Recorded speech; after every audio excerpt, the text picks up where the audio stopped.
शाम्ब सदाशिवाय नमः।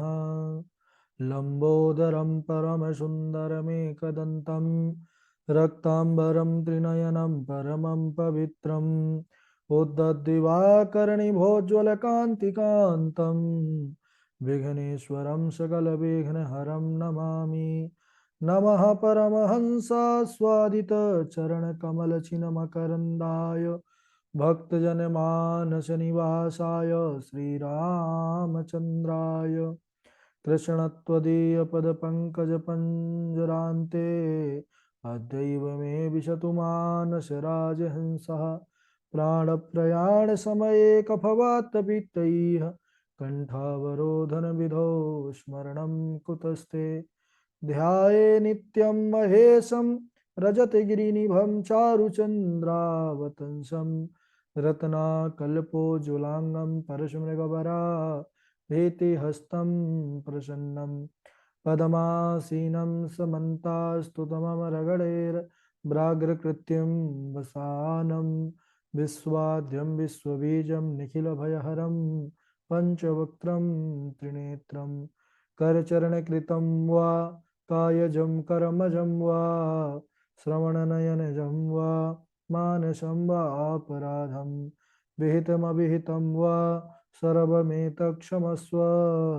जय जय करुणाब्धे श्री महादेव शंभो। श्रीलक्ष्मीनाथ समारंभां नाथयामुनिमध्यमाम् अस्मदाचार्यपर्यन्तां वन्दे श्रीगुरुपरम्पराम्। अञ्जनानन्दनं वीरं जानकीशोकनाशनं कपीशमक्षहन्तारं वन्दे लङ्काभयङ्करम्।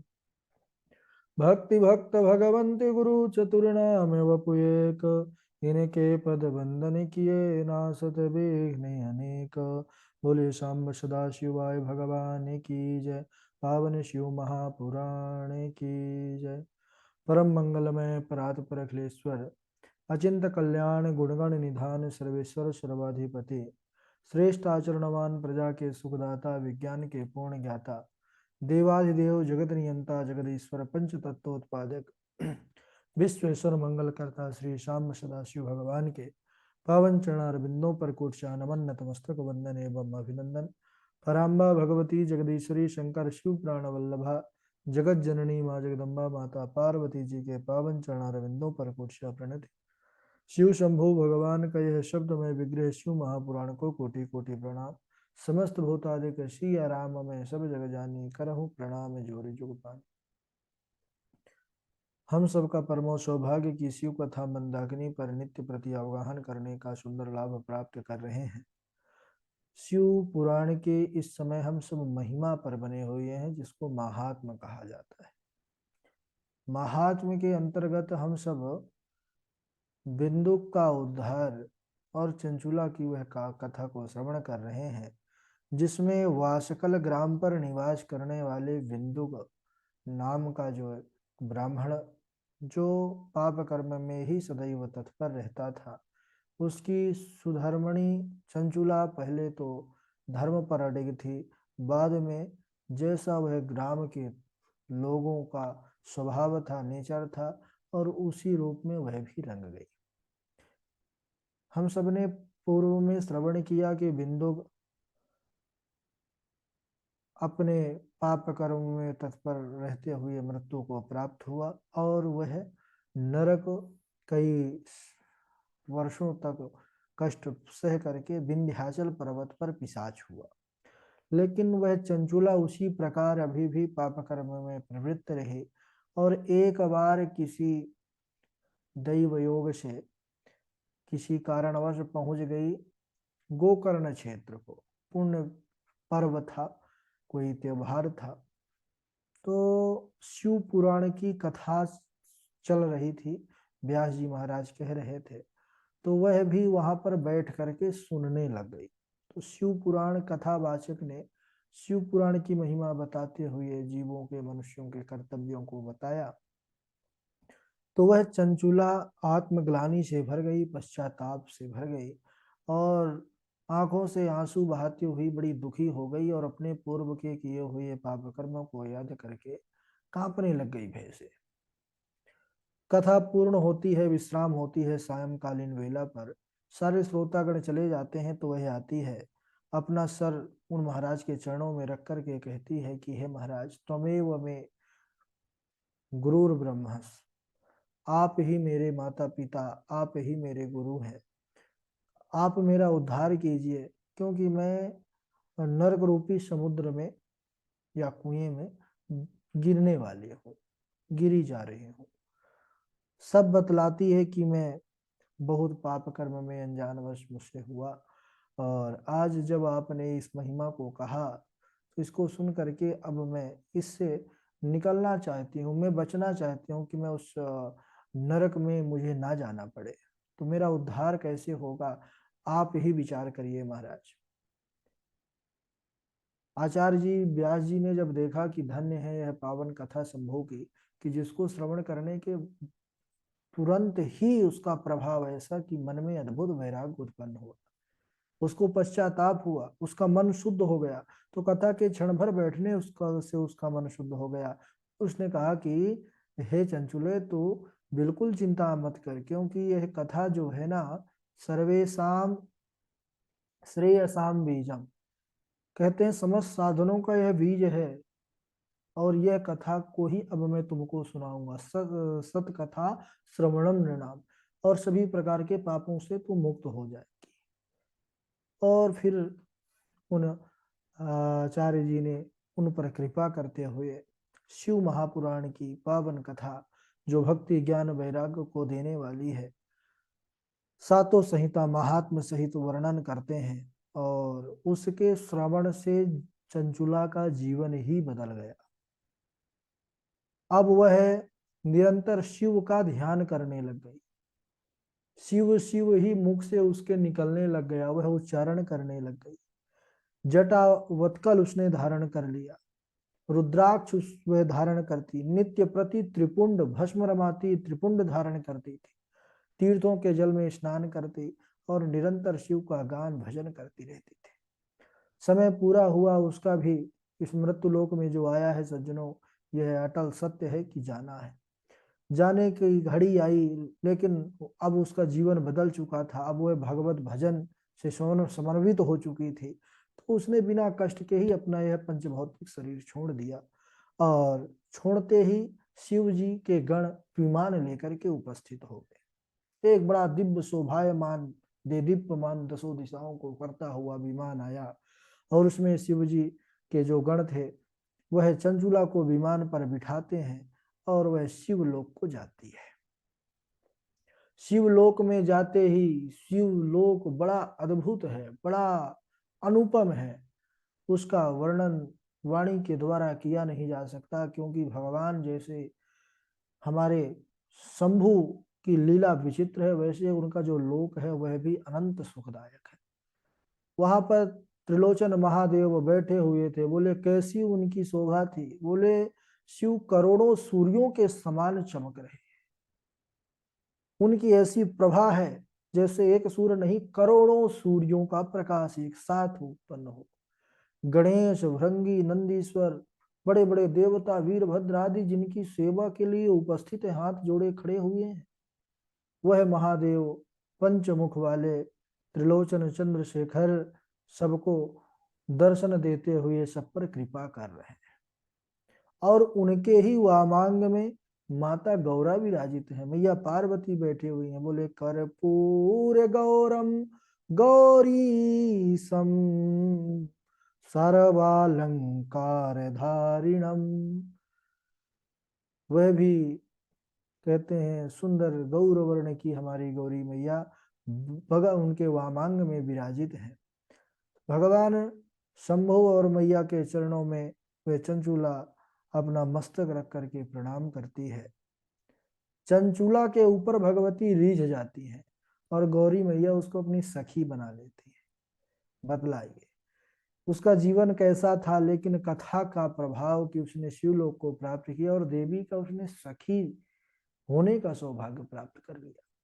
परम सुखी हो गई, क्यों? क्योंकि वह ज्योति स्वरूप इस स्थान पर उसने निवास प्राप्त कर लिया। सूत जी शौनकादि ऋषियों से कहने लगे कि एक दिन वह चंचुला उमा देवी के पास जाती है और जाकर के चरणों में प्रणाम करती है और उनकी स्तुति करने लग गई। कैसी स्तुति करती है कि गिरिजे स्कंद मातस्त्वं सेवितां सर्वदा नरैः सर्व सौख्य प्रदे शंभो प्रिय ब्रह्म स्वरूपिणी। गिरिजे स्कंद मातस्त्वं, हे गिरिराज की किशोरी। गिरिजे यानी जो पर्वत की पुत्री है, स्कंद माता यानी जो कार्तिकेय की मैया है, और मनुष्य जिनकी सदा ही पूजा करते हैं, जिनका अर्चन करते हैं, सदैव देवता जिनकी सेवा में तत्पर रहते हैं, सर्व सौख्य प्रदे शंभु प्रिय ब्रह्म स्वरूपिणी, और जो समस्त सुखों को देने वाली हैं, जो शंभु की बड़ी प्रिय हैं, उन ब्रह्म स्वरूपिणी हे देवी, आपके चरणों में मेरा प्रणाम है। देवी स्तुति से बड़ी प्रसन्न हो जाती हैं, कहती हैं कि हे चंचुला, मैं तुम पर बहुत प्रसन्न हूँ। चंचुला स्तुति करते करते देवी जी के सामने मूक हो जाती है, उसके मुख से वचन नहीं निकलते, आंखों से आंसुओं की धारा चलने लगती है। देवी ने कहा कि हे चंचुले, मैं तुम्हारी स्तुति से बहुत प्रसन्न हूँ, कहो तुम्हारी क्या अभिलाषा है। मैं प्रसन्न हूँ, तुमको मैं कुछ देना चाहती हूँ, वरदान मांगो। और मैं सत्य कहती हूँ कि तुम्हारे लिए मुझे कुछ अदेय नहीं है, यानी कि ऐसा कुछ नहीं है जो मैं तुमको दे नहीं सकती, तो वरदान मांगो। किम याच से वरम ब्रूहि नादेयम विद्यते तबा। कुछ ऐसा नहीं है कि मैं जो देने का सामर्थ्य नहीं रखती, इसलिए जो इच्छा हो वह मुझसे मांग लो। जब इस प्रकार देवी ने कहा तो चंचुला हाथ जोड़ करके कहने लगी कि हे माता, मेरे पति बिंदु इस समय पर कहाँ है और उनकी क्या दशा और क्या स्थिति है। देवी मुस्कुराने लगी। प्रश्नता पूर्वक देवी ने कहा कि हे चंचुले, तेरा पति बिंदु अपने बुरे पाप कर्मों के कारण मर करके नरक को गया और वहां पर अनेकों वर्षों तक उसने कष्टों को सहा, दुखों को भोग करके शेष पाप के कारण वह पापी विंध्याचल पर्वत पर पिशाच की योनि पर है और बड़ा कष्ट वहां पर भोग रहा है। वायु का सेवन करके बड़ा कष्टमय जीवन व्यतीत करता है। यह सुनकर के चंचुला और भी दुखी हो गई, क्योंकि कैसा भी था, सहभागिता तो उसकी भी थी पति के जीवन में। तो दुखी होकर के कहने लगी, भगवती से प्रार्थना करने लगी कि हे माता, आप मेरे पति का भी उद्धार कर दीजिए, बस मैं यही आपसे मांगती हूँ, धन्य है। तब देवी ने कहा कि हे चंचुल, यदि तुम्हारा पति भी तुम्हारी तरह शिव महापुराण की कथा को श्रवण करेगा तो निश्चित ही वह उस पिशाच योनि से मुक्त होकर के उसकी भी सदगति होगी। तो मैया गौरी से प्रार्थना करने लगी कि जैसे भी हो माता, आप उसका उद्धार करें। तो माता गौरी भी प्रसन्न हो जाती हैं और शिव कीर्ति का गायन करने वाले, शिव कथा को गाने वाले तुम्बरु ऋषि को वहां पर बुलाती है। तुम्बरु नाम के गंधर्व हैं, यह भी बहुत ज्ञानी और बड़े शिव भक्त हैं, शिव कथा को गाने वाले हैं। उन्होंने देवी के चरणों में प्रणाम किया। देवी ने आदेश दिया कि हे तुम्बरु, आप जाएं और विंध्याचल पर्वत पर पिशाच रूप में बिंदुक निवास करता है, उसको आप किसी तरह शिव महापुराण की कथा सुनाएं जिससे वह मुक्त हो अपने उस योनि से। अब वहां पर विमान में बैठ करके तुम्बरु चंचुला पहुंच गए विंध्याचल पर्वत पर। वहां उन्होंने बड़ा विशाल शरीर वाले पिशाच को देखा। वह तो बहुत बड़ा पिशाच था महाराज। उसको देख करके, भयंकर पिशाच को, महाबली तुम्बरु, वह भी बहुत, भाई शिव जी के जो सेवक हैं वह साधारण तो हो नहीं सकते। अब शिव जी के ही सब गण होते हैं, भूत भूत पिशाच, तो सब इनके बस में है, इनसे जो है कंट्रोल हो जाता है सब। तो उन्होंने कहा कि भाई कथा सुनो। बोले हम कथा नहीं सुनेंगे, भागने लग गए। तो तुम्बरू ने बलपूर्वक पकड़ करके पासों से बांध दिया, एक स्थान पर, कि जब बंध जाओगे तो कहाँ भागोगे। और कथा तो जानते हैं, कैसे भी सुनी जाए ऐसी कथा कल्याणकारी है। और बांध करके तुमरू ने बैठ करके कथा को सुनाया महाराज। तो पासों से बंधे होने के बाद पिशाच को सुनना पड़ा विवश होकर के, बिंदुक को, पिशाच रूपी बिंदुक को।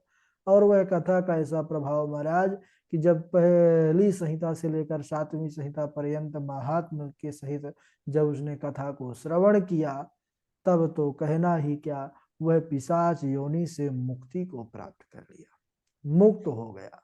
और ऐसा ही नहीं, वहां पर हल्ला हो गया था। जैसे भागवत जी की कथा हरिद्वार में सनकादि कुमार करने गए तो चारों समस्त जगह संसार में हल्ला हो गया, सारे श्रोतागण पहुंच गए थे भागवत में। आप सबने सुना, हमारे विशाल जी हैं, पावनी हैं, अपन आप डॉक्टर साहब हैं, परशुराम जी, ये लोग सब तो जुड़े ही थे। तो ऐसे ही यहाँ पर विंध्याचल पर्वत पर तुमरू शिव जी के या भगवती के आदेश से कथा कहने आ रहे हैं, शिव कथा। तो कई श्रोता समाज इकट्ठा हो गया था, बड़े बड़े ऋषि मुनि गंधर्व सभी आ गए थे, यहाँ तक देवता भी उपस्थित थे। तो जितने श्रोतागण सुनते हैं तो सब शिवलोक को प्राप्ति करते हैं उस कथा को सुनने के बाद। और वह बिंदुक भी जो पिशाच रूप में था, उसका भी उद्धार हुआ, वह भी पिशाच योनि से मुक्त हुआ सज्जनों। और वह अपनी पत्नी सहित विमान पर बैठ करके तुमरू ऋषि के साथ शिव जी का गुणगान करते हुए शिवलोक को चला गया। तब भगवान शंकर मैया पार्वती के साथ विराजित थे, और बिंदु आया है तो स्वयं भगवान ने उनका बड़ा आदर सत्कार किया, स्वागत किया कैलाश में, शिवलोक में। और उसको बिंदु को अपना गण बना लिया। तो या इदं शृणुयाद भक्त्या कीर्त एद्वा समाहितः सा भुक्त्वा विपुलान भोगान अन्ते मुक्ति मवाप्नुयात्। तो जो कोई भी इस पवित्र की शिव पुराण की कथा को सुनता है सज्जनों, श्रद्धा पूर्वक, या पढ़ता है या कीर्तन करता है, वह इस लोक में सुखों को प्राप्त करने के बाद अंत में परम सुख को देने वाला शिव लोक को प्राप्त करता है, मुक्ति को प्राप्त करता है। बोलिए शिव महापुराण की जय, सांब सदा शिव भगवान की जय। इसके बाद शिव महापुराण कथा के श्रवण विधि का वर्णन किया गया है। इसको हम अगले दिवस श्रवण करेंगे। आज जुड़े भी कम लोग हैं, 2-3 लोग तो शायद दिख नहीं रहे। हाँ ठीक है, हो गया। बारी बारी से श्लोक सुना देंगे आप। सबसे पहले पावनी सुनाएंगी, फिर प्रियम जी हैं, फिर हमारे विशाल जी हैं, परशुराम जी हैं, डॉक्टर हरिदास शर्मा जी हैं। चलिए पावनी। जी राधे राधे गुरु जी। हाँ। प्रसुप्तान्नविधि दुष्टो धनं तेषां तथा हरत् धन्या धन्या कथा शम्भुस्त्वं धन्यो धन्यैव च यदा कर्णं मात्रेण शिवलोकं व्रजिन्नरः त्वमेव मे गुरुर्ब्रह्मा त्वं माता त्वं पितासि च उद्धरोद्धर मां दीनां त्वमेव शरणं गताम् शृणु शौनक वक्ष्यामि त्वदग्रे गोप्यमुप्युत यतस्त्वं शिवभक्तानाम् अग्रणीवेदवित्तमः क्षणभंगुर जीवन की कलिका कल प्रात को जाने खिले न खिले मलराचल की सुचि शीतल मंद सुगंधि समीर मिले न मिले कलिकाल कुठार लिए फिरता तन नम्र पे चोट झिली न झिली लट रे शिव नाम अरी रसना फिर अंत समय में हिली न हिली सर्वेषां श्रेयसां बीजं सत्कथा श्रवणानृणाम्। राधे राधे गुरु जी। प्रियम जी। राधे राधे गुरु जी। राधे राधे। प्रसूक्तां न्यवेद दुष्टो धनं तेषां तथा हरत् क्षणभंगुर जीवन की कलिका कल प्रात को जान खिली न खिली, मलयाचल की सूची शीतल मंद, सुगंध समीर मिली न मिली। कली काल कुठार लिए फिरता, तन नम्र पे चोट झिली न झिली। रटले शिव नाम हरी रसना, फिर अंत समय में मिली न मिली। धन्या धन्या कथा शम्भोस्त्वं, धन्यो धन्येव च, यदा कर्णं रात्रेण शिवलोकं व्रजे नरः। षडुशौनक वक्ष्यामि तव दग्रे गुहामयुक्त, यतस्त्वं शिवभक्तानाम् अग्रणिवेदवित्तमः। त्वमेव मे गुरुर्ब्रह्मस्त्वं, माता त्वं पितासि च, उद्धरोद्धर मां दीनां, त्वमामेव शरणं गताम्। सर्वेषां श्रेयासां बीजं सत्कथा श्रवणं नृणाम्। राधे राधे गुरु जी। कल ज्यादा श्लोक हो गए थे क्या? हाँ जी गुरु जी, कल थोड़ा 6-7 श्लोक हो गए थे। ओहो, इतना ज्यादा था। चलिए ध्यान रखेंगे। विशाल जी सुनाइए। विशाल जी व्यस्त हैं। परशुराम जी तब तक सुना दें। धन्या धन्या कथा शम्भुस्त्वं धन्यो धन्येव च, यदा कर्णनाम नमात्रेण शिवलोकं व्रजे नरः। शृणं शौनकवक्ष्यामि त्वद्ग्रे गुह्यमुप्युत, यस्त्वं शिवभक्तानां गणैर्वेदवित्तम्। त्वमेव मे गुरुर्ब्रह्मस्त्वं, माता त्वं पितासि च, उद्धारो तद्धर्मादीनां त्वमेव शरणं गताम्। राधे। ठीक है, डॉक्टर साहब सुनाएंगे। राधे राधे। राधे राधे। प्रसुप्तान्यवधित दुष्टो, धनं तेषां तथा हरत्। क्षण भंगुर जीवन की कलिका, कल प्रात को जान खिले न खिले। मलयाचल के सुते शीतल मंद, सुगंध समीर मिली न मिले। कलिकाल कुठार लिए फिरता, तन नम्र पे चोट झिले न झिले। रटले शिव नाम हरि रसना, फिर अंत समय में हिले न हिले। धन्या धन्या कथा शोभस्त्वं, धन्यो धन्येव च, यदा कर्णमात्रेण शिवलोकं विजय नर। राधे राधे गुरु जी। बहुत सुंदर। विशाल जी। प्रणाम गुरुदेव। जय। प्रसुप्तान्यवधि दुष्टो, धनं तेषां तथा हरत्। धन्या धन्या कथा शम्भो, त्वं धन्यो धन्य एव च, यदा कर्णनमात्रेण शिवलोकं व्रजेन्नरः। शृणु शौनक वक्ष्यामि त्वदग्रे गुह्यमप्युत, यतस्त्वं शिवभक्तानाम् अग्रणिर्वेदवित्तमः।